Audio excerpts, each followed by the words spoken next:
Takže dobrý den, dámy a pánové. Dneska si zkusíme zahrát tady tu hru, to mi poradil moje.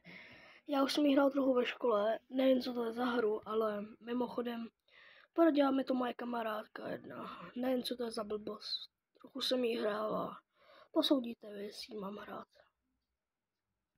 Nechci reklamu. Tak.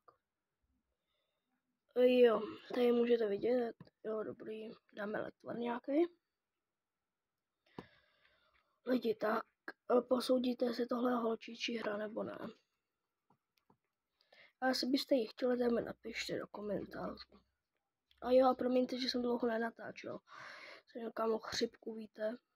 No, trochu tady vylepšili. Dáme tady kámen. No jo, lidi, koukejte na Volfixe a na Ombraxe a na Portyho. A samozřejmě i na Steady Akaryho. Tak bychom to mohli dát třeba tohle.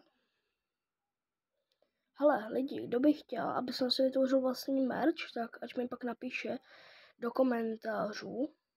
Tak a pak ten prostě budu mít vlastní merch a nebude stát moc. Občas, když budu natáčet nějaký hry, bude někdo chtít merch, prostě napíše mi do komentářů. Takže s tím, jak se to dělá a normálně mu ho pošlu zadarma. Nebo si ho koupí zadarma. Nechci nějakou reklamu. Nesnáším lidi, tady to. Takhle vám tam furt dávají reklamy. No jo, tak jak to říct, zkusíme to teda tady nějak udělat, nevím, co to dělá, ale tak něco jak Pokémonkám. Jo, hele, padlo mi tenhle. Žádná legendárka. Hele jo, tak tohle pro dnešní dlouhý video bude všechno. Já doufám, že se vám tohle video líbilo.